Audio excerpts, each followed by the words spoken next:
Hi, everybody. This is Scott Roeder of Crime Scene Time Machine, and welcome to the show.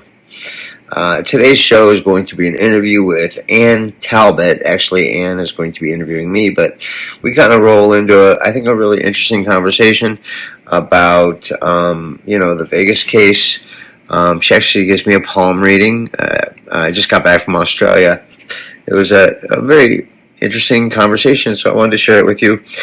I didn't want to put up on YouTube just audio, so I added in some videos from the trip, just me golfing and some sightseeing stuff. So if you just want to listen to it on Spotify, that's where it's going to be. But I figured I'd throw it up on YouTube as well because I have a lot more subscribers there. And it's a very interesting conversation, so just close your eyes and take a listen and give it a chance. I think it's a pretty interesting conversation. So anyway, I love you, everybody. Thanks for tuning in, and I'm probably going to do a live here at some point soon. But keep sending in those videos. ScottRoeder@gmail. If you're going to send in any UFO videos, we are still vetting them out. We are still planning a big reveal on the Vegas case. And we are starting our investigation on the Miami case, among other things. So stay tuned. I love you, and keep tuning in. I'll talk to you soon. Hang loose, guys. And now, let's start the show. Good hands. I studied it for 40-something years. Have you? Never lies. Never, ever lies. Well, I know one thing. I might not be the smartest person, but I am stubborn. So you're good at business. Yeah. You're good. You've got a knack for business. You've got a good headline. Your heart's good. It's a forked heart line. Bit of a wavy fate line. That means a few changes in life. But you're starting. I don't know how old you are, but you're starting. If you're above 50 something, now happiness comes. Real internal contentment. Now.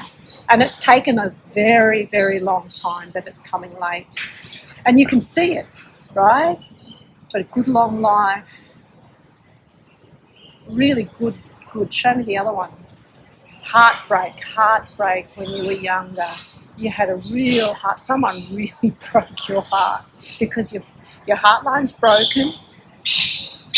Yeah. Because I'll show you why. You see that I've studied it for 40 years, and I had Hindu training. My great-grandmother was a gypsy, okay? I come from gypsies. I've got Hungarian in me. I've got a Polish gypsy. Yeah.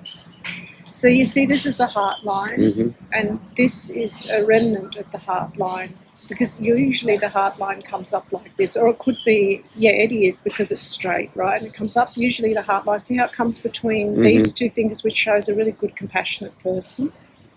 But sometime in your earlier life, someone really broke your heart because it breaks, and it really affected you, and it affected you because it's a large break, and it really changed the way you think. It re-scrambled your brain, basically. Do you know what I mean? When you've had heartbreak where your brain gets affected by it. But you've got a really good vitality. So that was a marriage here. You can see, you've got good communication lines. You had a problem with one parent probably, right, when you were younger. Yeah, my father. The emotional connection was non-existent. And I'll tell you why, because this is the small finger. You see how it's small like mine, and it dips down. When it dips down like that, means usually you have trouble with one parent at emotional level, and through your life you've had trouble expressing your emotions because of that. Yeah. Your maturity of emotions because of that lack of emotional connection with one parent. But I'd have to do it in quiet, and it's like when you look at the hand, it's like, that's another book I want to write, right? Because when you look at the hand, it's something to do with the connections in our brain, because the nerve endings come through the finger. All the nerves come through the fingers, from the brain, and then it imprints. And within the first 3 months of life, it all comes onto the hand. So you have dates with destiny, right? Some things you cannot control. So you might have something in life that says, right, you've got to make a decision. Am I going to marry this person? Or maybe I'm not. Maybe I should marry this person, do this. that's when you have a crossroad. Yeah. And whatever decision you make then redirects your life. So it's not forecasting, because nothing is set in stone. Right. But the past doesn't change because it's a given. So you're taking the past to the present to the future. Mm-hmm. And then you're making choices in life that direct your future from your present to the future. Does that make sense? It makes absolutely perfect sense. So it's like a continuum. Mm-hmm. And so when you're born, you're given, like, I suppose, lessons or challenges that you need it's to like make a game decisions. board. It is. These are the different spots you need to reach. So I might look at your hand Yeah. again and I'll see thousands and thousands of different colours that make you, whether it's the heart, the head, the life. So for a very long time, the good thing is, see the sun line here, which is internal happiness? So I don't want to get people looking. So the internal happiness comes, you see, this is a really important line, okay? Mm-hmm. Because it shows internal happiness. It's the Apollo, which is like the sun shines from you, the sun line. And so you have inner contentment, and that's coming now. Finally. That's coming now. It's been a long time coming. Yeah. But it's coming now. Yeah. And everybody goes through pain in their life, right? Yeah, they do. And so you see, I was shot by a bullet here. That's a bullet that went through me. So you had a bit of a tough time between 40 and 50. And Yes. at your late 40s, something really changed. Well, that's in when my your life. wife died. Yeah. Because your fate line stops, a new one starts. And it's really wavy. Your fate line starts to get wavy as it crosses 40 into 50. That means a bit of instability, a bit of uncertainty, lack of direction. Not so much direction, but sort of like, you can imagine it's Purpose. It's not a straight path. Mm-hmm. And then before you turn 50, something happened. I don't know when exactly, because I have to measure it from here to here. Yeah. But something happens, because if between here and here is about 35, 40 to 50, and then you were trying to get these new fate lines coming, like new things, like overlaps and new direction. Yeah, something happened. Yeah. There's been a lot of events in my life. And I don't know anything about it. I know, yeah. It's interesting. I would love to do that in more detail privately. But that would be lovely. Okay. So we're going to be walking through. This is by the way, welcome to the Crime Scene Time Machine. This has been a introduction to episode number 58. I'm your host, Scott Roeder, and always, I love you, planet Earth.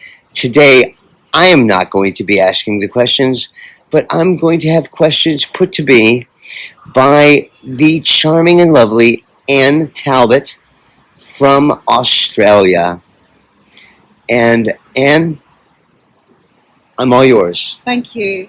Thank you very much, Scott. And thanks for your time. And we're enjoying a lovely cup of coffee here in Sydney. Yes. Just first of all, what would be good is to tell the audience a little bit about yourself, your company and your experience, just briefly. Sure. And just, if I may, couple that with another question. How did you go from a veteran crime scene recreation expert to investigating a possible alien encounter? Well, just a little bit about me. So I am 54 years old. I am from Cleveland, Ohio. And when I was, I'd say, 8 years old, I knew that demonstrating evidence was going to be my career. I knew very early on. I didn't know what my life was going to be like, and I didn't know what evidence was. I didn't know what any kind of an evidence career would be. But something happened to my brother.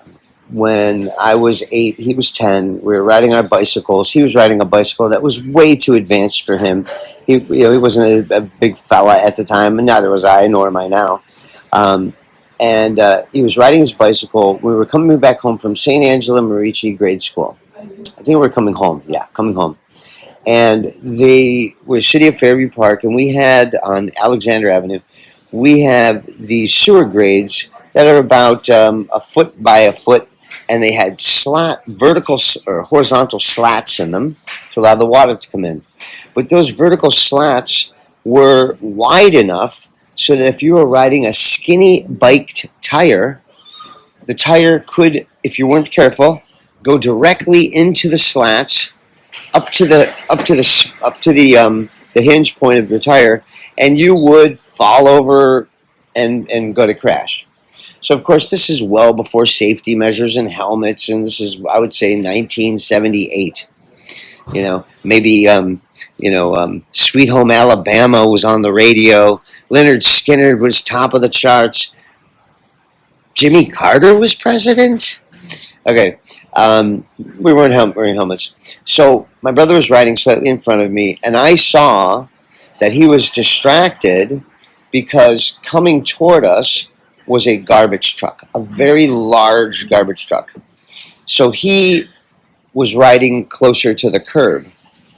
And I called out to him 3 seconds before it happened. I said, Mike, stop the bike.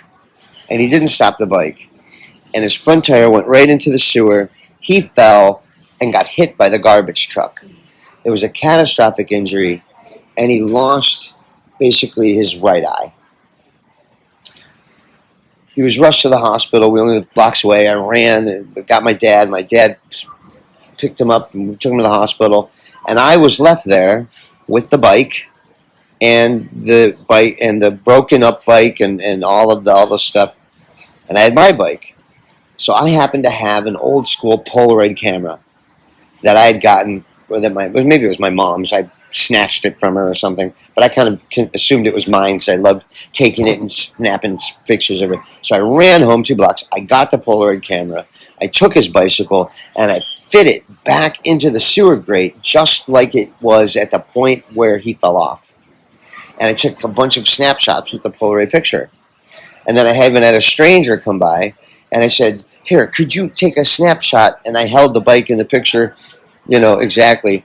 And those snapshots, those Polaroids, were submitted to an insurance company through litigation, and my brother was awarded, I think, $500,000, which set him up for his girly life. And I knew at that point, I was like, I can do something. Like, I have got this ability. Like, I knew at that point it was important to document what happened properly. And that was, I think, my first case I ever worked on.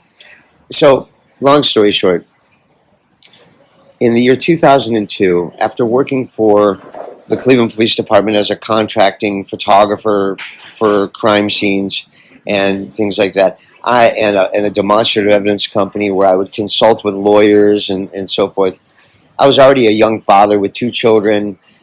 I also had a part-time job at Blockbuster Video. I had a part-time job at the gas station plugging flat tires, and then I worked for a law firm, and then I worked for this, and I was tired.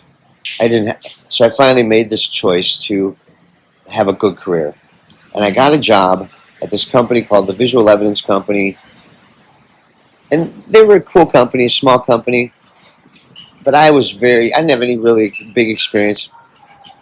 But I went out and I called Johnny Cochran. I picked up the phone and I called Johnny Cochran.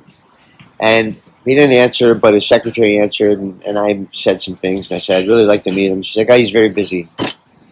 So I'm in Cleveland, Ohio, but I was like, screw it. I don't care. I want to make something. So I get in my car. This is before GPS. I drive to Chicago, 5-hour drive. I'm in my best suit, which was maybe a $50 suit I got hand-me-down from a secondhand store, but I made it look proper good. I was slim and attractive at the time. I had a good jawline, you know what I mean? And so I knew I was kind of an attractive young man, and people responded to that, especially when I tried to lean into being charming and attractive. I felt like that was a good in for me. And I was eloquent, but I wasn't educated, right? Yeah. And Johnny Cochran, African-American man, for the Australian viewers that don't know who he is, legendary litigation lawyer, infamous, some would say, because he was instrumental in getting O.J. Simpson found not guilty of 2 murders of Nicole Brown Simpson and her friend at the time, Ronald Goldman. Off, not guilty. And the world was, how could this charlatan? But anyway, this was after that. He was already that famous. This was after the OJ case. And I just showed up at his office, and I said, I'd like to meet with Johnny Cochran. And like, there's no way. Well, Johnny Cochran just happened to be walking by the hallway, and he's like, "How can I help you?" And I was taken aback because he was a very short guy. I'm not a big guy, as you met me. I'm 5'7", and and and Johnny Cochran was maybe 5'2", but a beautiful man, very confident. Gold suit was impeccable. His suit probably cost more than my car, the apartment building I lived in. I mean, and he was just an impressive individual. But he was so caring and so kind and so loving to me. And he said, "Well, you're here. Show me what you got." So he literally impromptu called the meeting of every lawyer in his law firm in downtown Chicago. And I'm there with a little tiny projector and my laptop computer. And I gave a 45-minute lecture to the entire Johnny Cochran law firm, impromptu, and I was the only white person there. It was all African-American lawyers, and the most famous African-American lawyer possibly in the history of American modern-day litigation. And after I gave a 45-minute presentation about what I think I could do to help in police-involved shooting cases and personal injury cases and so forth to help present evidence to the jury. And Johnny was standing behind me. He slaps me on the shoulder. He closes my laptop gently, and he looks to his group, and he goes, "I like him. Give him a shot," and walks out the door. And I ended up getting 5 cases from them. I started doing very well at my business.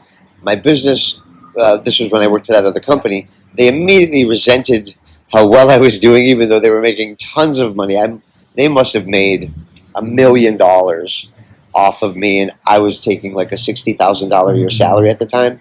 And mind you, I have 2 kids, and I was still poor, but that was a lot of money. $60,000 for me in the mid '90s was, I thought I hit the lottery. It was great. But after a while, I realized they were taking advantage of me a little bit. Yeah. But that's fine. They're good people. I don't have any. They're still in business, and they're competitors of mine to a smaller degree. They don't do the kind of work we do internationally, but they're a local option for small. Not small. They're a good company. I don't want to talk bad. They're still around, but it's more like I'm Apple and they were, PC. So now I opened my company in 2001, and it's now 2024, and in late 2023, I received a phone call from a gentleman named James Quirk. And that phone call was in response to an email that I had sent him saying, "I'm Scott Roeder, I'm a crime scene expert, I analyze evidence for a living. I heard you do a show about the Vegas backyard alien encounter case. Yes. And I would love to try to be of assistance to you to verify whether it's a real video or it's a fake video." Yeah. And that's kind of how this whole thing got started. Good. Yeah, interesting. It's a very long answer, but no, that's. I'm going to cut out most of that for the American audience. So it was him, you responding to an email, and then he got in contact with you. So you've answered the question I had about how you made the connection to investigate. Yes. And you're using your crime scene investigative skills to transfer this into this case, to have a look at that backyard video clip that the Kenmore family mother shot. There's a particular scientific process that we use on every single case we work on, whether it is a felonious assault or a car accident or a surgical mistake that leads to death or something, to a police shooting, to a homicide investigation, either prosecution or defense. We have the same process that we've developed over my lifetime, but particularly over the 23 years now that we've been in business.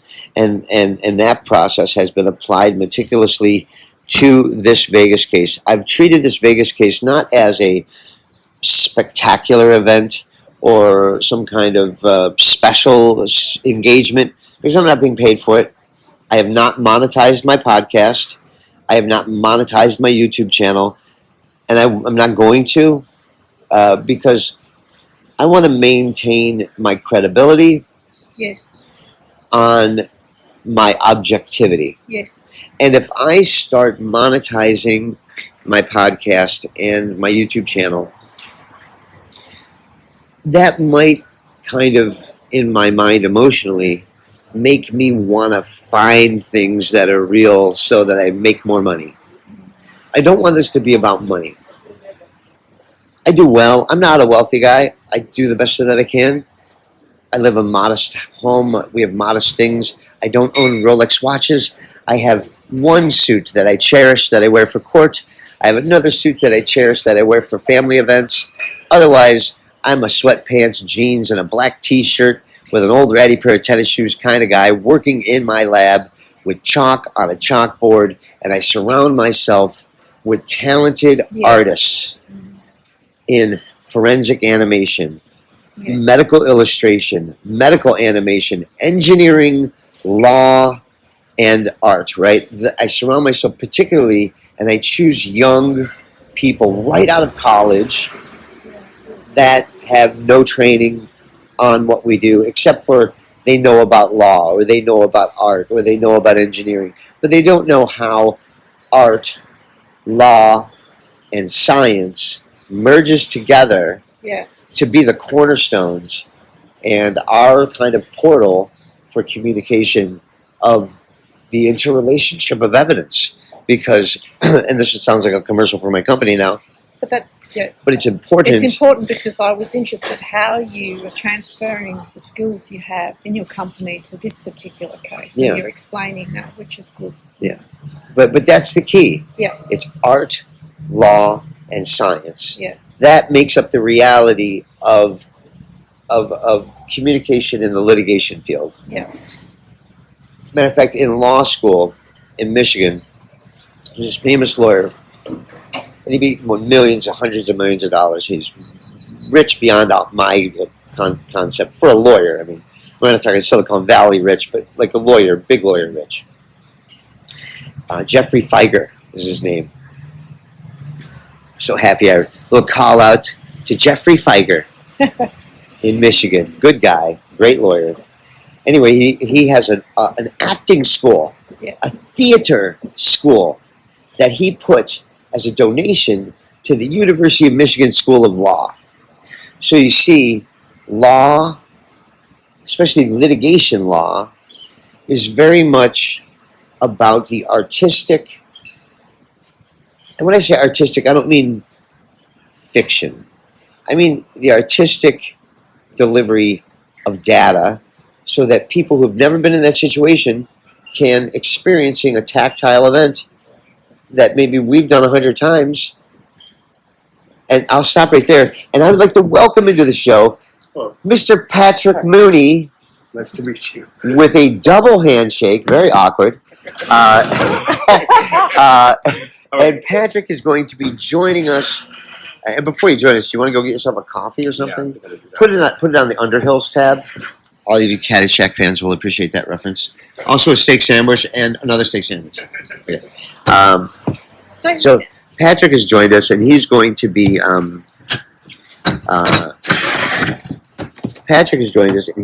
talking, giving his 2 cents worth. Sometimes Patrick acts as my lawyer, not legal lawyer, but conceptual in that he looks at me and says, "Scott, don't talk about Israel today, okay?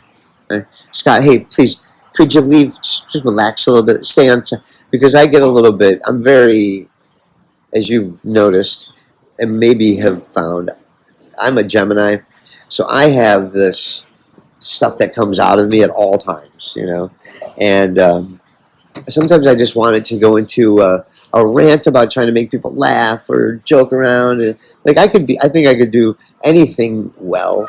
I'm very gifted in the sense that there's nothing I think in this world that has approached me where I'm like, oh, that's daunting. I'd be afraid to try that. There's nothing I'm afraid to try. Now, mind you, I'm scared of certain things. I don't like closed places. I'm a bit claustrophobic. That scares me.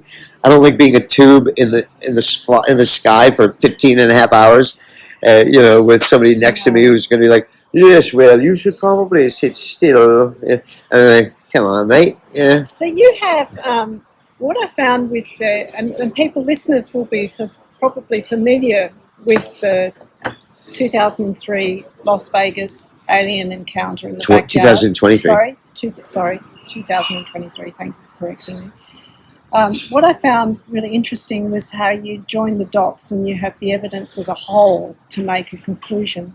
And just for people who are not familiar with it, how you would describe the scene. I'm particularly interested in what you were given to analyse and how the background information you were given and how you did that. Sure. The first piece of evidence that I was given was a 1 minute 47-second portrait video. And Contra, Kenmore, I love you. I've never met you, but if you would have just held the camera landscape style. Oh, the comments I've gotten on my YouTube channel about it not being landscape style, because if it was landscape style, we would have had so much more real estate to analyze. But because it was filmed in portrait style, it gave you the good up and down. But most of the action's like right here, you know. So we really would have been great. But anyway, she did a great job, and I give all the love and respect in the world to the Kenmore family. But anyway, but that was the first piece of evidence. It was a 1 minute and 47-second video that we verified was posted to Reddit 6 days after the event. Okay. And it is of HD quality, and it was shot in 4K, and it has all of the markings from the geodata that it was uploaded in Miami, in Las Vegas, Nevada, on I think May 6th. This event happened April 30th, May 1st. Yes, over the midnight. Right. Yeah. That's correct. So that is important data right there, because it's always important, and I don't know how much in the weeds you want me to get into certain process. But it's important because you have to determine, okay, so if later it becomes important that maybe somebody makes a claim, oh, this is CGI, AI generated. Yeah. Well, then we have to look up, okay, let's look at the claim, and we need to put it down or verify or put it in. There's three categories. There's suspicious, needs to be investigated further. There's verifiable data, and then there's bogus anomalies or intentional manipulation and so forth, right? So now there's 6 days for this video that I've had in my possession since that time to have had manipulation done to it. So I do everything I analyze off of only that video. People send me submissions from other videos that they've downloaded a year later, 6 months later, this and that, so on and so forth. I don't want to look at those. Okay. Because I do look at those, but I can't use those unless I can find what they found in their version in my version. Because I know my version is true, accurate, as she filmed it with zero manipulation. That's very, very critical. Is that the original that was it? She has the original on her phone. On her phone, yeah, yes, correct. I have the first posted public copy in 4K HD. Okay. With zero manipulation.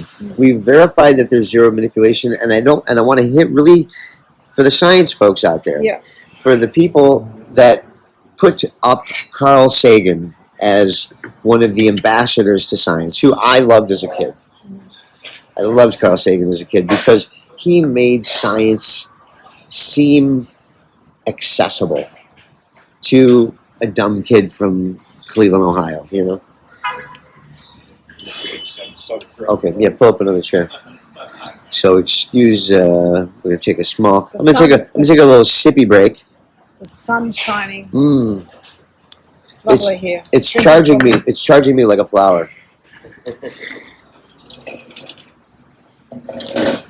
Hi, Patrick. Patrick's just sitting down with us now. And now, see, this is Patrick's first on-scene location, international case.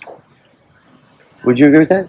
It is. Yes, that's right. So I can now, and people always tease me, And they're like, oh, the world-renowned Scott Roeder, you know, you've done all the murders in all corners of the earth. On literally, I think, do we do every continent now? We've done murder cases in the UK. We obviously North America, Alaska, Canada. So we've got UK. That's a whole continent, the whole thing. South America. We haven't done a murder case in South Africa. We've done Australia, South Africa. Yeah, I think that's it. Those are all the continents. Am I missing any? South America is the only continent I have not.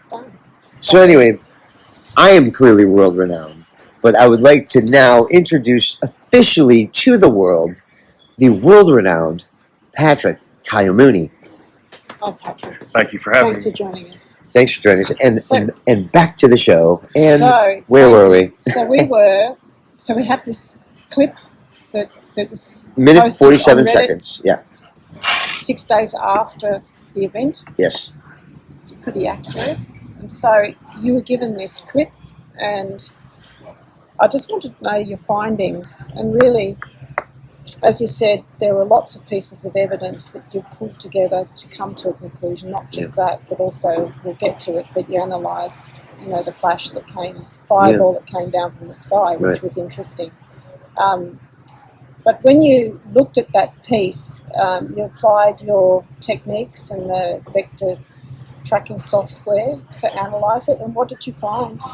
Well, we found at least two. Well, first, let's bring this back into the world of crime scene reconstruction. Yeah. So the crime has been committed of simple trespassing. This is a trespassing crime. Yes. That's all it is. Yes. Nobody got hurt. Nobody was injured. This is a simple trespassing, right? But we're investigating it like it's the John F. Kennedy assassination, simply because of the implication of who it was that was possibly trespassing. So we have to look at not just the video, although the video is a treasure trove of evidence, but we have to look at what led up to the video.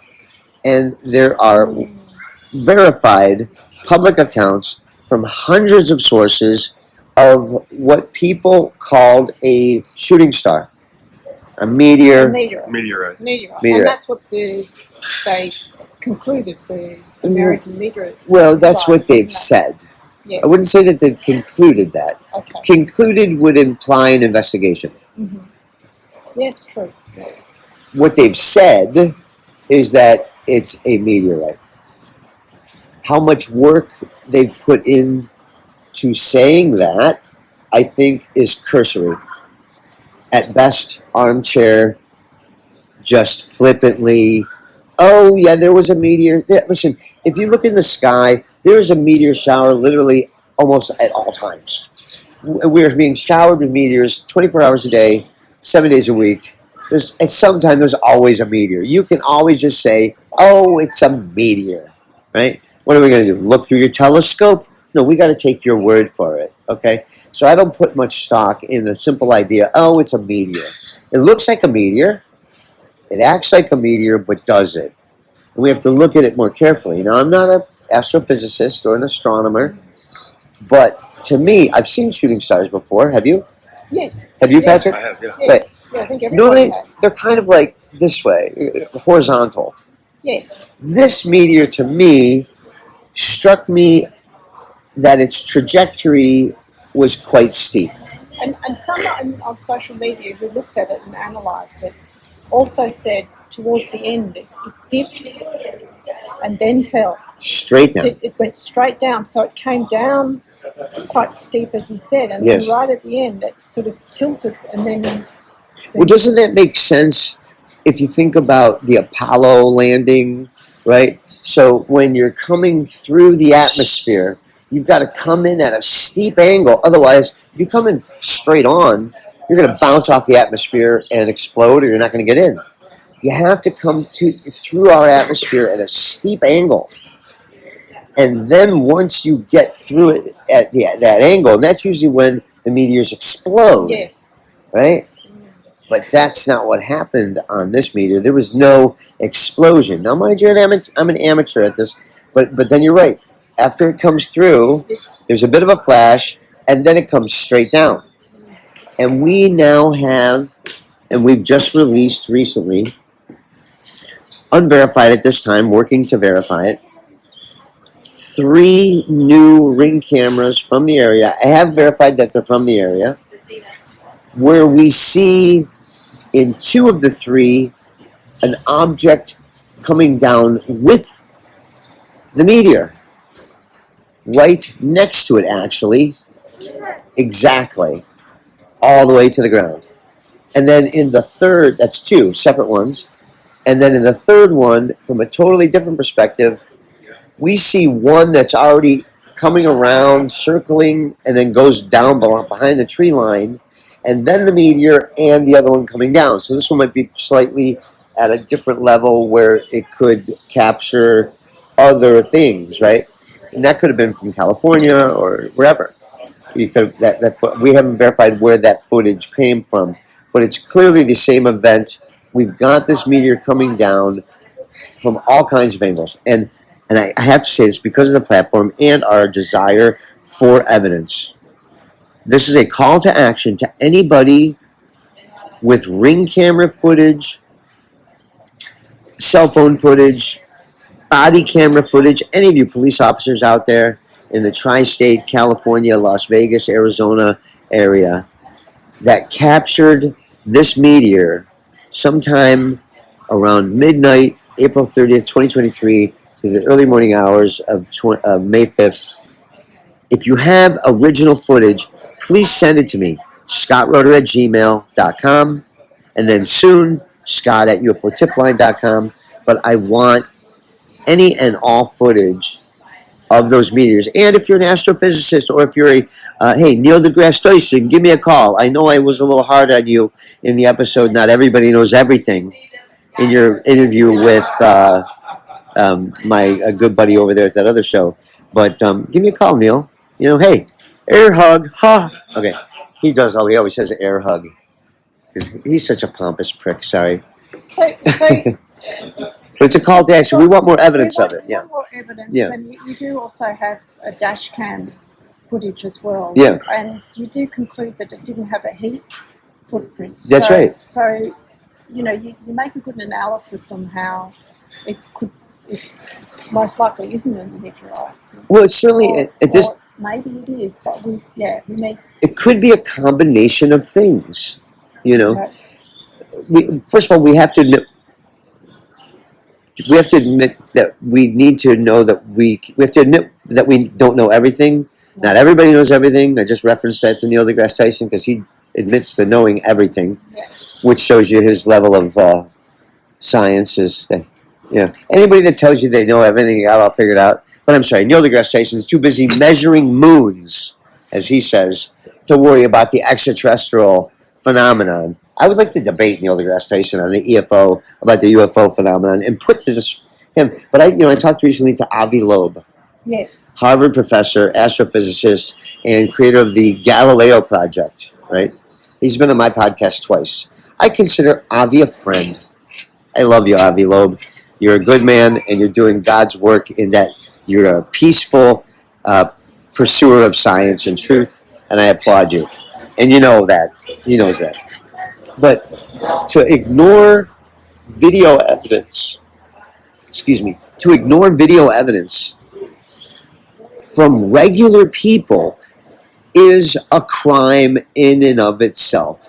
They talk about crowdsourcing science. This is what this is. And this is crowdsourcing. This is regular people taking control over the nature of our reality. So let me get back to your question. The process. We have the Ring cam footage. You have all the dots. Join the dots. We've all the shots. Trajectory says it happened here. Yeah. It all is converging into Angel's backyard. Right. And it's a big backyard, as you described. There's a lot of space. Big yard. And then we have... we have a bin chicken. A bin chicken. That's what they're called here. Yeah, I know. By the way, these bin chickens, to me, these are exotic. Like in Cleveland, Ohio, people are like, oh, something got out of the zoo, guys. Yeah, yeah. The bin chickens here, they're bin chickens, like their version of a chicken, or it's like a trash. It's like their raccoon. Like we call raccoons trash pandas. Yeah. Because they look like little criminals, and if you catch them on security camera footage, literally they'll be going through your garbage. I'm doing an acting out now. So they go through your garbage, and you put the spotlight on them, and they're literally like Tom Cruise out of like Mission Impossible. They're smart little critters. Well, anyway, but it's about the totality of the circumstances. So the first evidence that we have is the Ring camera footage. Yeah. Verified, and we've got new angles coming in. Call to action, we want more angles.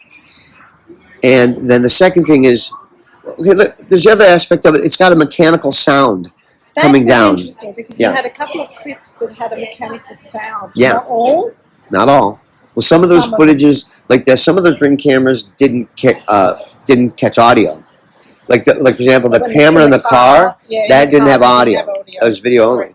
But the Ring cameras that were voice activated or vibration activated, and isn't it interesting that this UFO, this meteor, UFO, unidentified object, spacecraft, whatever we determine it to be, I think the evidence is going to suggest that it is some kind of a vehicle or some sort of a transportation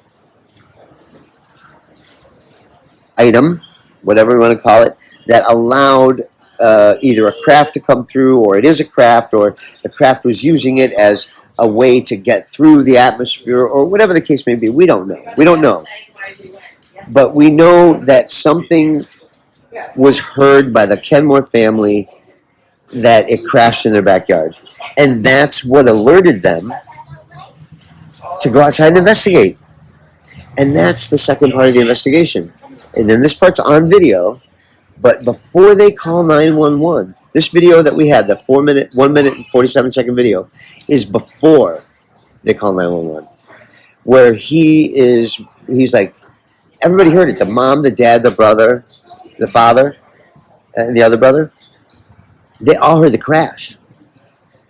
So they go inside, they get their flashlights and their guns. Yes. The father's got a gun on his right. Yeah, the son had a gun.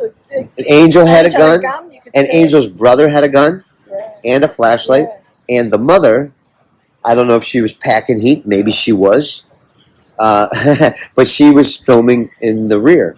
Now that, in terms of, say, military procedure, to me, or a police procedure, because let's go back to that, is important.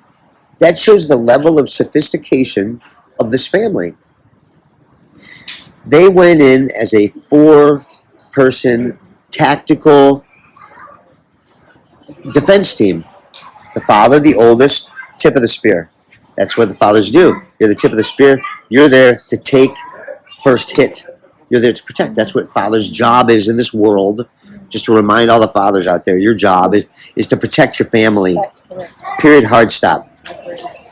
That's your job in this world. If you don't protect your family, you ain't worth anything. Protect your family, that's it. Yep. Number 2. And okay, my kids, all right, I don't want you writing in and say, okay, Dad, you didn't do a great job. I understand. Okay, I'm going to try better. You try. I'm trying. Listen, I'm trying. I'm still trying. And I love you all. See, Eric, Evan, Michaela, I love you all. So the family's a solid family. They are. And they go in there. And they were terrified. They were terrified to the point, if there was a coyote or a wolf or a gang member or some kind of a crime being committed in their backyard, I guarantee you, Father Kenmore, Angel, the brother, they would have had their guns and they would have been bang, bang, bang, bang, bang. Because in Vegas, just like Ohio, you can defend your property with deadly force. Okay? And like not in California or New York, because that's very they're very fancy there. I'm just kidding. I love you, California. I love you, New York. But like in the Midwest, particularly, you can defend your property with lethal force. That's why we don't have a lot of break-ins. We don't have a lot of robberies because most people in the Midwest, they own guns You come into somebody's house in the middle of the night, you're gonna get shot. Sorry. And you know what? I don't feel sorry for you. It's a bit different, I think, in Australia. But do you have many home break-ins in Australia? Well, crime has been increasing. But home break-ins? Yes. Home burglaries? Yes, increasingly. Yeah. And what happens to those folks when they're encountered by the homeowner? Is there a physical fight? Do they get hurt? Do they just get away? Do the homeowners just kind of allow them to take their possessions and then call 000 when it's over, or what? Well, we don't. Increasingly, particularly in South East Queensland, parts of Melbourne, increasingly there are home break-ins. But not in New South Wales. Not as much, but people generally don't have guns in their home. Right. To defend their property. You have cricket bats. Knives. Knives, right? So you've looked at this and but that was the second piece of evidence there. Yeah, you've analysed the footage. Yeah. And what I was interested in, you did for the Australian viewers, I was looking at that image that came in across the fence, and that you used the software to have a look what was potentially behind them. Yes. And you put an artefact in that video. Yeah. Can your software, it looks at movement, I presume. Yes. But it doesn't look at what the figure looks like. Right. That was something that you assumed based on evidence from Angel and the movement. It must have been tall because of the way that movement, it looked like the legs were, the legs were quite tall. Is that well, the correct? fence, it was a 7-foot tall privacy fence. Okay, for one. Just for Australian viewers, that privacy fence, how tall is that? You did describe it. It had, it was a typical privacy fence. Yeah, privacy fence. This is like a 1/4 inch wood, about 8 inches in width and 7 feet in height, and there's a shadow box effect. So you put a wood board and you leave like a 3-inch space in between, and then on the other side of the fence, you kind of do it just opposite so the wind can go through the fence. And it provides stability for the wind to go through, but you can still see every 6 inches or every 8 inches, you'll be able to see 3 inches of space. Okay, right? So that's how you could see the movement behind the fence. Yeah. And also the height, so you could see the head. And when I looked at the video, you said, you clearly can see a face. Yeah. There's a face there. Over the fence. Yeah. I was looking at it thinking, where's the eye? I couldn't really, it wasn't so clear until we sort of did an image of what it potentially could look like. Correct me if I'm wrong. And then I thought, and it turned its head, and then it was some sort of cloaking technology, as you said, that wasn't, the pixels were only 33%. Yes. So it was still a bit obscure, but it was definitely moving, and you could see it behind the fence. Yeah, I see. A lot of people can't see the face. No, I can't. I was looking. It's very interesting, but you have to really, really look. You can't just be like, oh, I don't see it. I don't see it. I don't see it. You have to literally take time and focus in on it. Put it a little farther. People have different points of focus. Well, I saw a black sort of spot, and I thought that might be the eye. But then, when you put the image of the head, the eye, the larger part was on the other side. Okay, well, we're working on that. Okay, I think that the image that we put together initially wasn't as accurate as it could have been. So I've actually just this morning talked with Lewis, and we have now sketches from the Angel and his father. Yes. Where they did pencil sketches of what they said it looks like. Yes. And their version of it is much more accurate than our 3D rendering of it. Now, because we didn't have their sketches before. So before we did that episode. So now we have their sketches. Because that's a recent thing that they put out.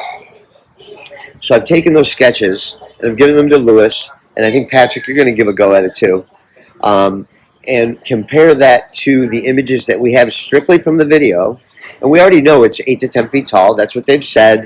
The fence verifies it to be probably 10 feet tall because it's probably crouching down a bit behind the fence as well. You know, because its eyes are clearly well above.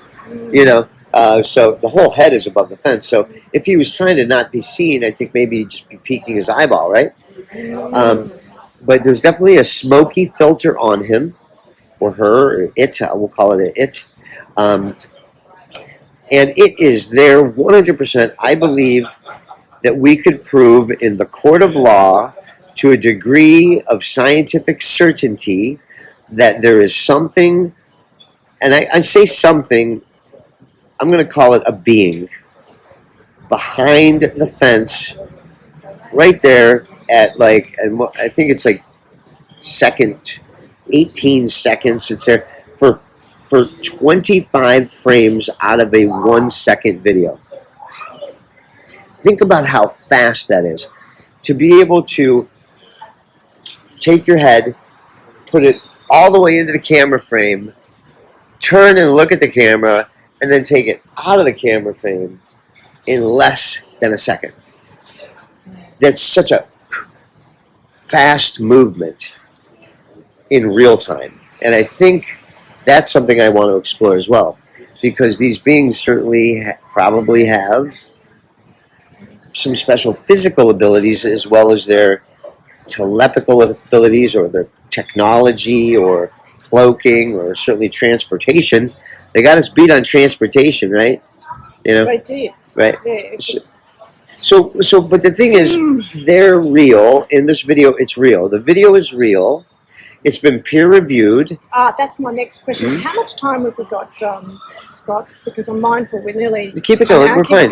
We don't. It's 9:30. It's 9:30, and we don't have to be at lunch till noon. And I think it's about a 20-minute cab ride away. All right. So let's just keep it going. Let's. So, you know what? I don't want to overdo because I know you have things you want to get to. No, it's But fine. there's a process because I want everybody to know it's not just about the video. It's about how the people behave in the video. It's about the ring camera footage of the meteor / UFO / spaceship, whatever that might be, and it's about also the 911 call. That's your version of 000. It's credible. It's real. It fits exactly with every other 911 call that I've ever heard, and we've heard tens of thousands of them. Tens of thousands of 911 calls. This is a legitimate, truth-telling person telling a 911 call. And you can tell that. 100%. And you know, it was a good thing that it was taken very seriously by the person who answered the call. Yes. I don't think it was the only call. Right.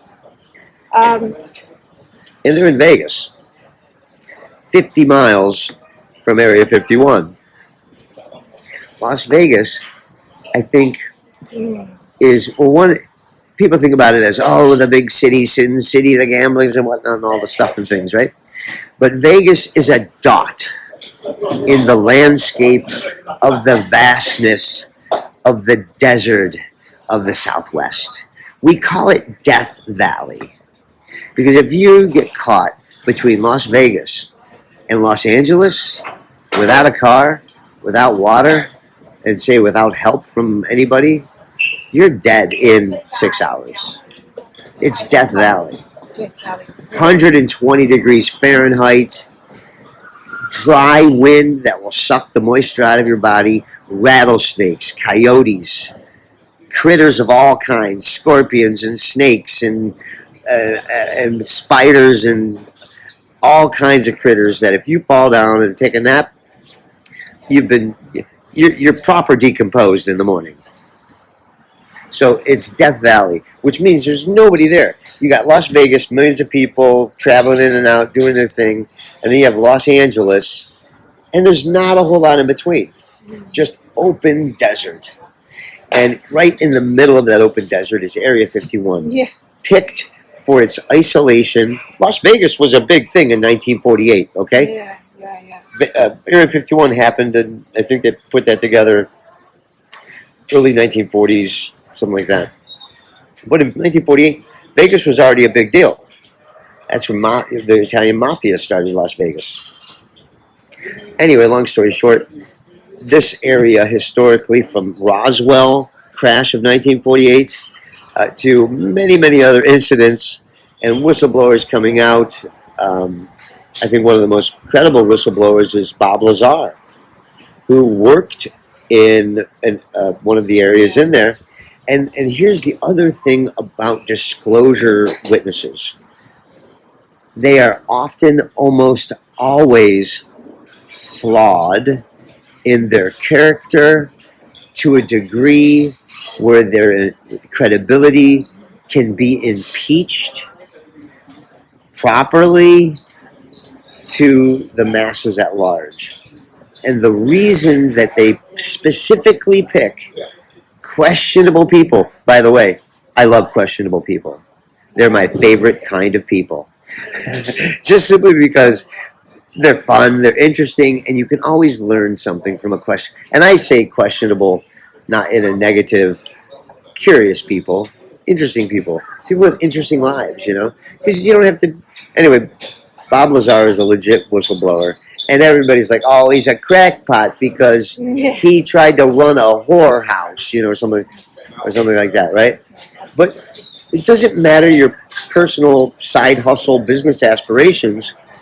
It's whether or not what you say can be tested and is it truthful. And oftentimes, the messengers of truth are deliberately flawed. They pick flawed people, but talentedly flawed people, to be a part of the UFO government investigation science program because they can be controlled. Your flaws control you, right? And listen, I'm one of the most flawed individuals out there, filled from my head to my toe with sin, and I try my best to be a good person, and I surround myself with actual good people like world-renowned medical illustrator and right-hand man, Mr. Patrick Guile Mooney. He's like my moral conscience, Back to Anne's questions. I'm going to stop blathering on. So you talked about peer review, and you called for peer review. Yes. That was a few weeks back now, wasn't it? A month back or so? Months now. I called for a peer review on the video as early as October of 2023. The first one you did. Yeah, because I had already authenticated the video back in October of 2023. And I did a series of shows like Surviving the Survivor, where I was sandbagged by this fake historian, debunker character named Michael Shermer. Hey, Mike, I still think you're full of shit.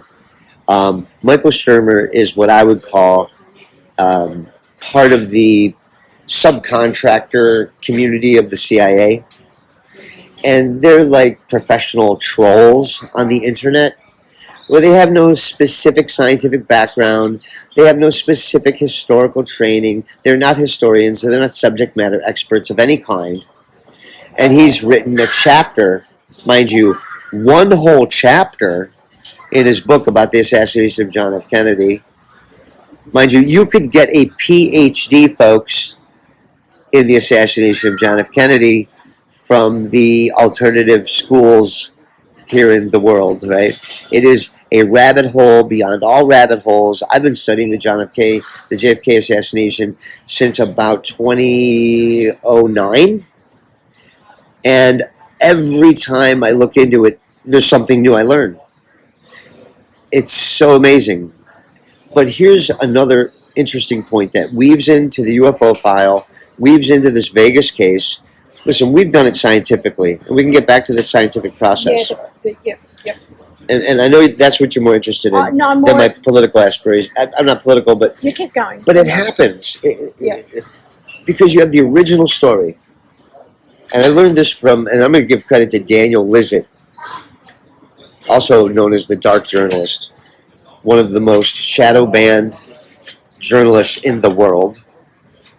And he's got to be careful. I don't want him turning into a Julian Assange, because Daniel Lizzet has some serious things that he talks about. And by the way, free Julian Assange.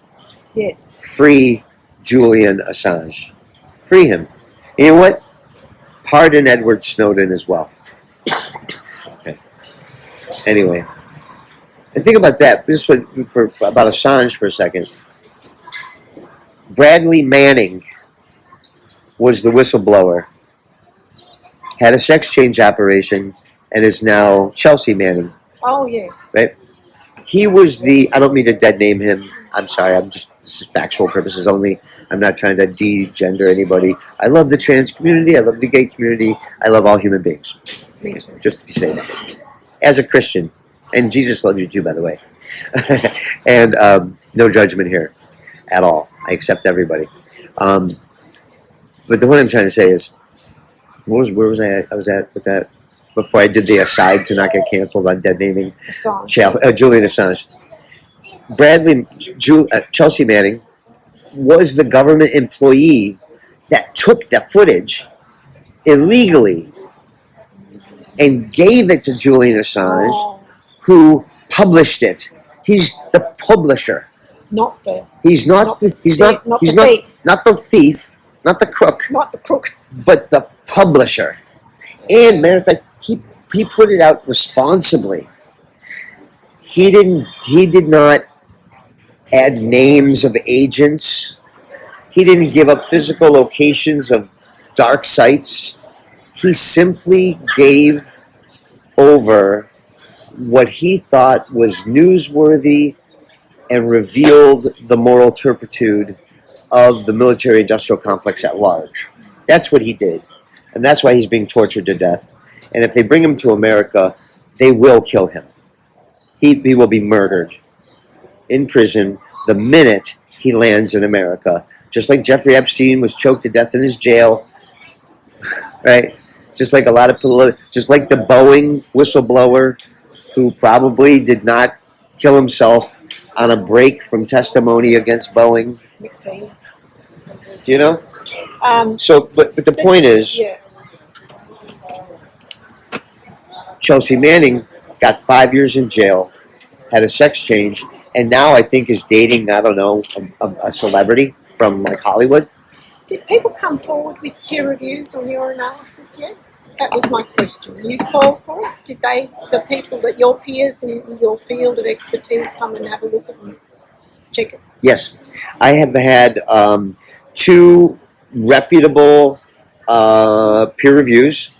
One from a gentleman who does not agree with me that it shows extraterrestrials, and he agrees the video is 100% authentic as well. Yes. And he has scientific background. He's a former Department of Defense official.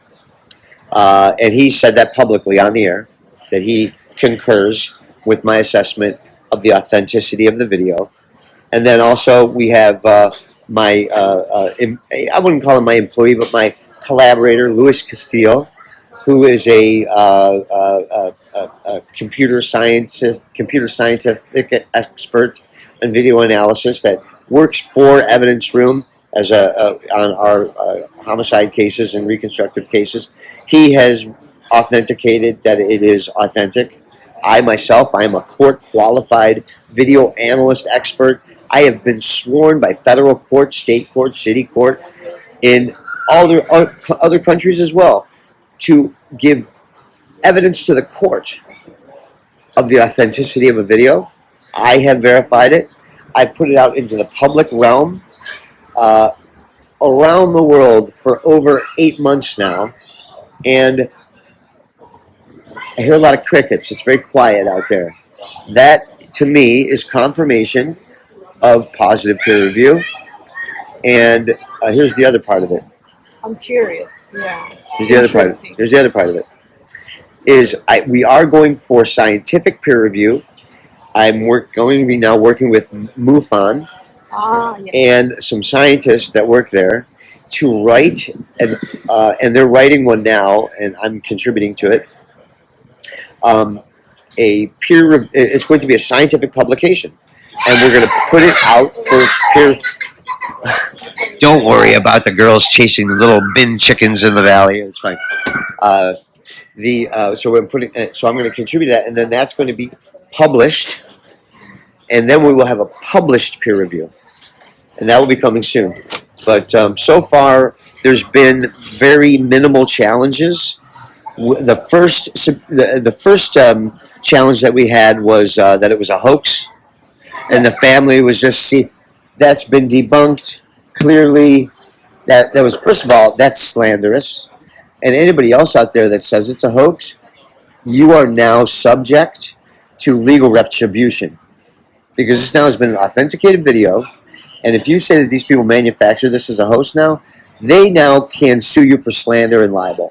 So be careful out there, folks, of calling people liars when there's now substantial scientific evidence to say that they are not. And you should know better, and if you do, you should now be held to account. So that's because we got to protect these people. You do. See, if you noticed on social media, and I know we're running out of time, there are. We've got time. Okay. We got time. I had a lot of questions, Scott. We're ready to go. I hope they're relevant.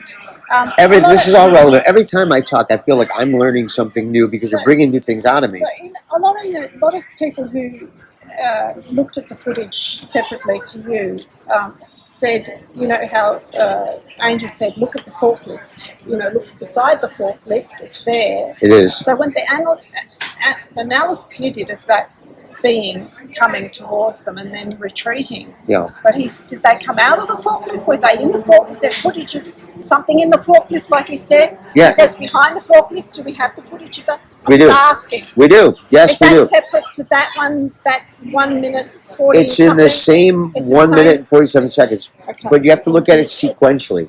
All right. Right? So they first come inside the fence. They open the fence. Before they go in, they're pointing. I have another episode I'm dropping that I'll share with. That's part 3 because you've already done 1. I've already done. Actually, technically, I've already. Have you done? Everything I've done, I consider part 1. Okay, part 1. I'm putting up part 2 when I get back. Yep. And then part 3 is like a little special reveal. But look at it sequentially. So, but people don't have the patience for this. That's why we've been spending 8 months on this case now. 8 months we've been working on this, and I've been putting dozens and dozens and dozens of hours of my own personal time and my staff's time that I pay their wages for to work on this. So I'm not making any money. It's not about money, but we're putting our resources into it. I'm not Mick West, okay? I don't just look at something and I'm like, oh, that's fake. That's what I call drive-by debunkers. People that they have an agenda. Even UFO disclosure advocates, like Jeremy Corbell, who's a famous filmmaker now. He's got a wonderful beard and some very trending tattoos. I think he's a former UFC, and I think he got into this business through his relationships with the UFC people, which to me smells like controlled opposition, because look at the Tic Tac. Look at the little floating drone thing. To me, that's boring, because when the government and people that pop out of nowhere and all of a sudden become acclaimed filmmakers, this guy Jeremy Corbell went from working out of his truck to now buying multiple homes in Southern California and throughout Vegas. And what is his qualifications for this? I don't even know, except somehow he's related to Lou Elizondo. And listen, guys, I like Lou Elizondo too. I think he's charming, nice guy, but he works for the CIA. Okay? Christopher Mellon works for the CIA. David Grush works for the CIA. They all work for the CIA. You can call it the CIA, you call it NSA, you call it NASA, you can call it DOD, whatever 3-letter agency you want to talk about. But when you're at that level of agency and you retire and quit and whistleblower, okay, you still work for them. They'll let you say certain things, but they're creating a psyop around you. You might think what you're doing is legitimate, and they put you out there, like, go ahead. You're fine. But then you're like, oh, we could use this.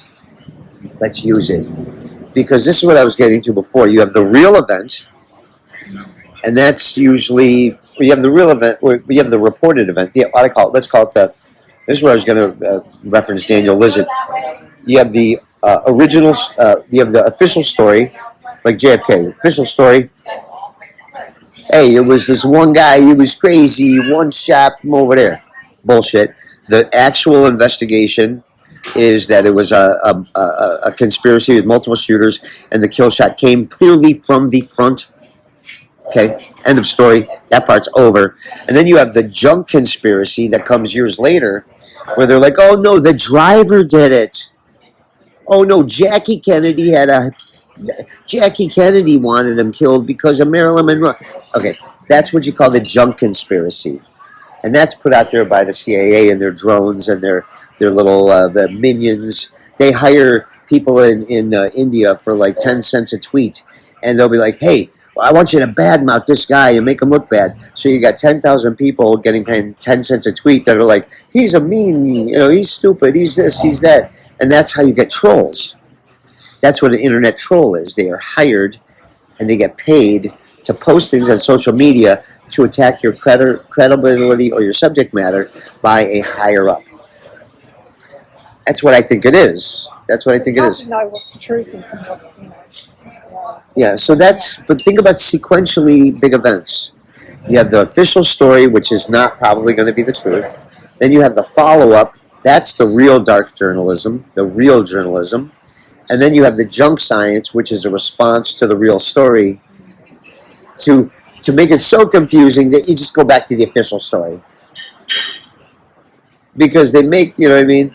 So be careful. I'm not giving you junk science, folks. I'm not going to write a book. I might make this Netflix show, which I might make some money on, but I promise if I make up any money on this case, I'm going to put it into my nonprofit, Crime Scene Time Machine. We don't have advertisements. We're not going to sell you pills. We're not going to sell you drugs. We just want to tell you the truth and get your feedback and just interact with the community. Anyway, back to Anne and her next question. I have two more if I may. Go ahead. One's completely unrelated. It's just sure. Yeah.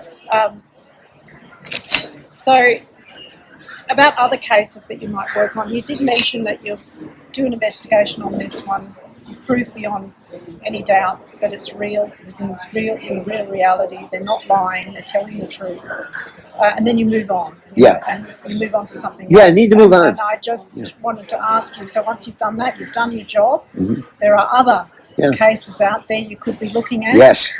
And you may want to touch on it, but I know, there could be. I was thinking just recently people might be interested in the Miami Mall incident. Okay. Yes. The other one is the Turkey one that was a close-up footage of a craft with two bees. Oh, in Turkey. The Turkey. Are you reading my mind? No.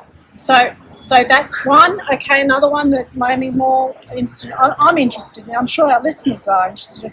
And the final question is, this is just a throwaway thing. Wouldn't you just love to look at the moon landing footage and do an analysis of that, please? So debunk, please. So I love you, Anne. That's the conclusion. But I did have just one other question. What I found really interesting is the technology and the use of AI and the vector tracking software and all of that. It's like we're beating them to their own game, whoever they may be. But it's getting harder for them to hide. I do agree. And I wanted to ask you, how has the evolution of your technology improved the work you do generally? It was more just a question. So there's a few questions there. Yeah, but you'll give me a chance to walk the dog here a little bit. Okay, and then we'll finish up. Sure. I'm happy to. I'm having a good time. And I'd like Pat to. Pat, you've been very quiet. And I would like you to, while I'm answering this question, I would like you to kind of probe Pat as like the skeptic that trusts me. Because Pat and I have a very big trust factor. Oh, sorry, Pat. And I bring him across the world. I bring him into crazy situations. He hasn't done. It doesn't have to be about aliens, but it could just be about you're clearly a different kind of person than me, different personality than me. that's why we complement each other well. Fashion something for him. While we think of this. You're a medical illustrator. Illustrator? Yes. That's what Scott said.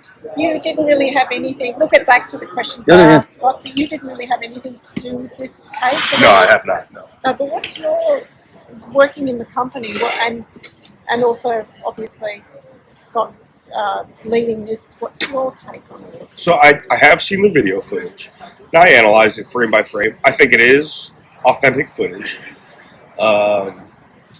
For me, it was very difficult initially to see any beings on screen. I did see the blurred, smoked being above the fence line on the right side and the shadow that's cast. And I think that's odd considering the lighting conditions. But when you look past that point into where all the vehicles and machinery are, I couldn't really see anything past that. I saw what people attempted to. Well, we looked at a really bad example last night. No, I know, but I've seen quite a few videos like that where people have tried to attempt to point out, okay, there's a being sitting in the tractor, or there's one behind it, or there's one operating it. It's true. And that I can't see. So I think if you're focusing on just what's beyond the fence lines on the right side of the screen, that's about 8 to 10 feet tall, there's a possibility that's real. But that's kind of where I stand. Thanks. And Pat is somewhat representative, but one thing I'll have to say is that you have to go from the full original video. A lot of the things, and I look at those videos the same ones. I don't think the family is lying about the video. I don't think they would put it out there and say, oh yeah, this is what we saw and experienced, and they're all freaked out, they have guns, they're videotaping the whole thing. I don't think they'd put it out there if it wasn't real. Yeah, I mean, not in a scenario like this. Yeah. Well, I think you're right. What did you just assessing the family's 4-person tactical entry into the backyard? Yeah, they were obviously frightened. They were terrorized. But they were organized. Yeah. I mean, going in, that was a plan. Yeah. Dad, you're first. Yeah, they had weapons. They were videotaping it. Previously, something had fallen out of the sky. They heard an explosion. There's an interview with police body cam describing the incident and what they saw. And then later on, they described multiple beings where they did sketches. It's a possibility they saw what they really saw. That it was there. And they had firsthand experience. And it's hard for other people to possibly say, okay, yeah, just because they saw it, I believe it. So until you do a full analysis and really look at all the footage and what's out there and all the other accounts possibly from that night, then it's hard to say. And that's the in-house skeptic, Patrick Mooney. See, but also, I think it's interesting because Pat's using words like it's possibly there.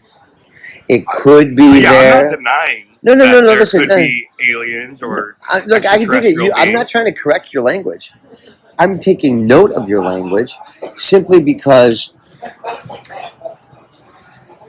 you must. I personally spent 60, 70, 80 hours. Lewis has spent 40, 50 hours on the clock, by the way. Yeah, and I think Lewis does a great breakdown of the visual artifacts and the movement captured within the video. Right. And breaking that down, he does a really good job of it. But do you trust me and Lewis when we say it's not possible that they're there, but they are there?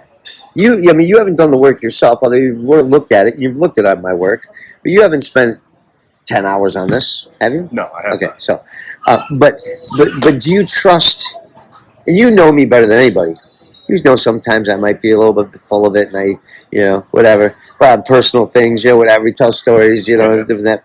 But like on work stuff and this stuff, like I'm telling you, Pat, that when I testify in court, for example, on the Christopher Dunn case, or what we did just recently here in Amy Wensley, I am as confident about these two, at minimum two beings being in the backyard in the same physical reality as the camera is, as I am of our work on Oscar Pistorius, as I am on the Colleen McKernan case, or the Rebecca Zahau case, or Amy Wensley, or the 1,689 now cases we've worked on for the evidence room. And I'm telling you, I'm 100% certain that I think I could prove to a jury, and this is not a criminal case. Well, trespassing is somewhat criminal, right? So it'd be city court. We need a simple majority. Let's say, I bet you I could get a unanimous verdict to agree with me on this in a jury. I guess. I mean, what more proof do you need? If that's the case, there's a lot of these cases like, well, it could be, yes, it's a possibility, maybe it is, but what more proof do you need when you join everything up and the evidence is there, right, to convince people that we're possibly, that we're not alone? Well, it's not possible, guys. I know I'm saying that because there is still doubt. Yeah, right. Well, there shouldn't be doubt. That's what I'm asking. Yeah. I need to. First of all, changing people's minds is not my concern. Like, I was asked a question the other day about on the stand. Like, Mr. Roeder, weren't you paid thousands and thousands of dollars to come here and give your opinion today? And I said, yes, I charge $600 per hour. That's what I earn after 25 years in the business and being the world's greatest crime scene expert. Charge $600 an hour. That's what I do. And he's like, isn't it possible that you're just trying to make these people happy? I'm like, listen, I am not McDonald's. You can't have it your way. You're going to have it my way, whether you like it or not. I don't care if you like me. I don't care if you agree with me. We have only one pledge, and that is to the truth, to a degree of scientific certainty, or a reasonable degree of scientific probability. You don't get a refund if you lose. And I will not ask you for more money when you win, because we are technicians. I am now on the ethics board of the American Crime Scene Reconstruction Association, where we investigate cases of ethical violations of the scientific process as it involves litigation. For example, as an expert, say you're a lawyer and you represent a guy who murdered somebody, and you come to me and you say, I say, my fee's $15,000. You here's some of your money, do your investigation. I do it, and I'm like, I'm sorry, here's what it looks like. Probably not going to be too good for you. And then he looks at me, gives me a wink, gives me another check for $15,000, and says, are you sure? That's an ethical violation. That's science traded for money. That's like prostitution. Okay? And there are a lot of whores in the legal field who will lie or fudge the numbers or be selective in their wording, just simply to help somebody win. I won't do that. Not for money, not for the court, not for anyone, and not for the UFO issue, right? So I put to you again, Patrick, when I say to you, I think 100% these aliens are there, based on the totality of the evidence and to a degree of reasonable certainty, and let's just say, have I convinced you beyond, let's say, to the what's the civil standard? No, that's criminal. Preponderance of the evidence. Have I tipped the scales enough for you to say, yeah, I'm with team, it's fucking real? I still think it brings about the question of how are you able to authenticate that the video is, what we see in the video is true and accurate and has not been enhanced in some way? How are you able to tell that it's an original video?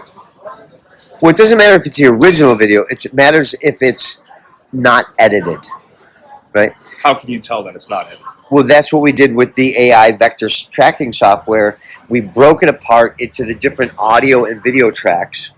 There has been, and even if you, like, for example, folks, and you know this, I'm curious. That if we edit a video, let's say I take a video of Ann and you right now, and then I drop it into iMovie, and I cut out, let's say, a tiny one, let's say 3 frames out of a 30 frame second, and I put in an image of a banana at 20% opacity, and then I re-render it. And then you look at that video, you can see on the wavelength of the video that there's going to be an anomaly, something was interjected. There's going to be an interruption in the wavelength of the audio. And you didn't see that? No, we broke this video down from an audio standpoint, a video standpoint, and there was absolutely zero, and this is based on the AI tracking software. It's difficult to do manually because manually you have to go through every frame. And in, say, 30 frames a second and 147 seconds, 30 times 147 is the number of frames that are in there, and you have to literally go wavelength, yep, not interrupted. We're not interrupted. Because if you've got a room tone, and all of these people in Hollywood, Justin Edo, Vaga, all my sound guys out there, step up and back me up. You have room tone. That's why they take room tone, right? So they say, don't say anything. We're just going to record. That's room tone. If I edit the video, that room tone is going to get disturbed. Even if nobody's talking. You can edit the video without affecting the audio. And still swap video footage out while still maintaining the audio. Right. And then re-rendering that out, and no one will be able to say, oh, yeah, it's a fluid, consistent audio track on top of the video. It's almost a disguise. But the AI software, the AI vector tracking software that we were recommended to use by, I called Avi Loeb from Harvard. And it's a credible source. And Avi Loeb referred me to his science department at Harvard. Okay. And I talked to that guy. And I said, what off-the-shelf AI video analyzing software can I use? And he gave me that one. Huh? And that's what I gave to Lewis. That's what Lewis downloaded, became, and then used to analyze this video. Yeah, that was my question. Yeah, and if there is, say, something added in video, audio, so on and so forth, where, right, or there's a frame rate missing, it could be missing frame rates. It'll catch that. It'll catch frame rates being manipulated. It'll catch audio track, room tone changes. It'll catch anything being taken out or putting in, because it'll analyze the full clip, and then also it tracks movement. So we've been able to so we can, once we see the shadows coming from behind the fence, we can put a little X on it in the vector software, and we're like, okay, this is a thing. Tell me when this thing moves, frame by frame by frame, and we're able to track the shadow from behind the fence and track the head from nowhere, from off screen, on screen, to be perfectly in line with the shadows on the fence. And that's why we kind of know he was walking in like a... Yeah. Because his body showed up I think that's before good his head did. Interesting. Right? Yeah. I think that's good for the but audience. That answers that question I had for you about the evolution of technology and how it's improving. There's your answer. The work you're doing. And I needed to explain that to a technical expert. Yeah. But he's never worked on this case. I was just curious about the process. But you're still, like you said, in one of your podcasts, or one of them, you said this is just the start of the investigation, right? But also, once you finish it, done. Well, I'm going to hand it to somebody else. Because the investigation, like even in any good criminal investigation, it doesn't start and end with establishing what the evidence is. Because it's very important to answer the what, the where, the how.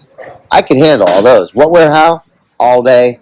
That's my sweet spot. But we can identify, well, what the who looked like. You can't. Can you do that with that software? You can't.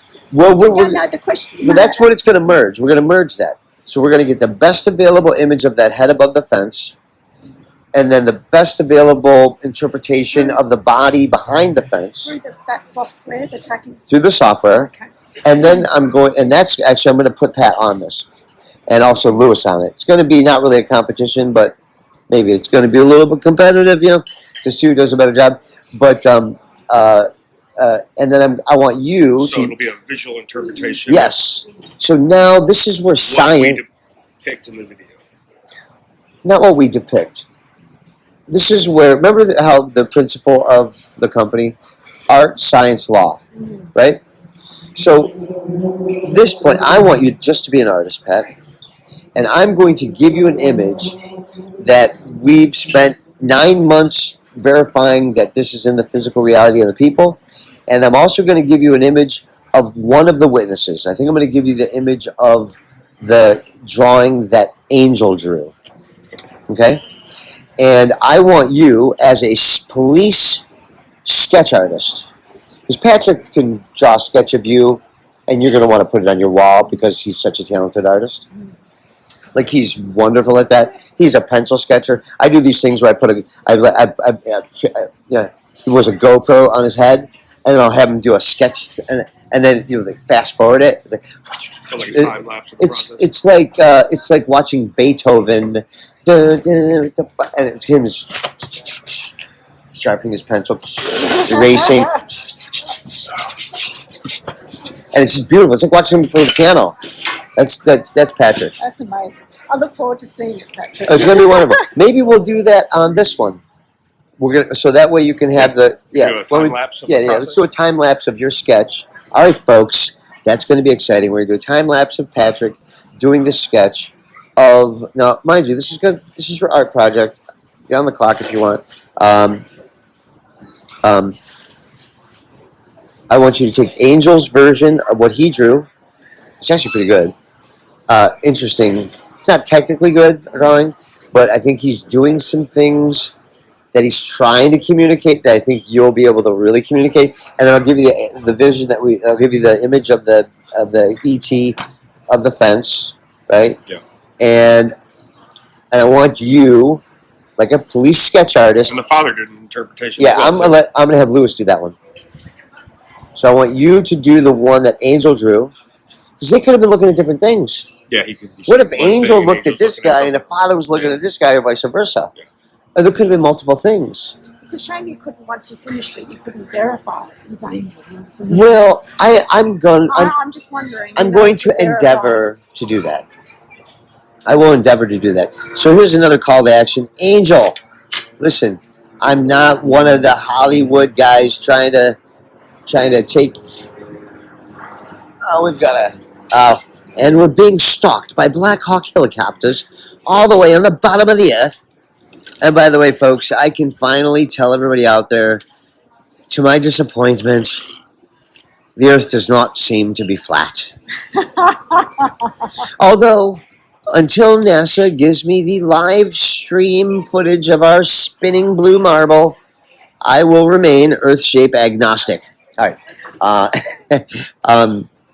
This actually might be a really fun podcast, by the way. So we've more or less finished, I think. Yeah, you had a last question I didn't answer. The other two, just quickly. Yeah. Other cases? What we're going to answer? Well, 3, actually. The next installment. Miami Mall. The next installment. Yes. Of this case? Yes, we've got 2. End of June, I think you were talking. Yes. Then the Miami case, which I've been interested. I'm sure a lot of listeners are interested in this. That case. is on deck, folks. Miami Mall on deck. And I didn't mean to put a spanner in the works, but I'm sure people are wondering whether you can analyse the moon landing footage. Oh, yeah. That's another. I just thought I'd put that in. Can I tell you, though, that I was on this radio station in Southern California the other day, and we're talking about, and the very first question out of the box was the moon landing fake? I'm like, oh, come on. You can't lead with that. You can't lead with that. That's a whole... Here's what I can say about the moon landing. to a degree of reasonable certainty, we went to the moon as American explorers, astronauts, and so on and so forth. The footage of that said event, I don't think has been revealed yet in full. And I think the footage that is traditionally circulated is what I would call the junk conspiracy version of the actual event. We probably went to the moon, folks. But as Carl Sagan said, you got to take everything back to base principle and do the math for yourself. And I have one question to say. If the shell of the Apollo lander was as thin as a piece of saran wrap, tinfoil, that you take your takeaway chicken in, how'd they get that car up there? Why are there no stars in the background? Why has it been heavily edited? The video footage, the film footage, heavily edited. Okay, bottom line is the footage of us going to the moon has been substantially manipulated and or created as a hybrid real / artificial footage. I think that's pretty true. What happened when we went there, going there, what was said about it when we came back, what was there before us, what's still there, I think that's a part of the mystery school, and that's over our public available pay grade. I think there's a limited number of people that know those answers, but it's put out as the greatest accomplishment of humanity of all time. We landed men on the moon and brought them home. Maybe we did. And congratulations to us if we did. Go America. But at the same time, I would like to see that footage unedited. I'd like to see what they really saw up there. Because there are accounts of things happening on the moon that are ancient, that are structural, that are deliberate and intelligently designed. I don't think there's any doubt that the moon is either it has supported life, or it does, or it's a ship.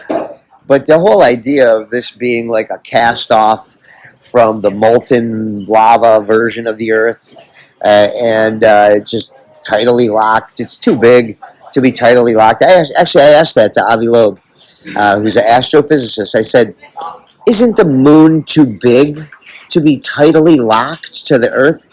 And he said, yeah.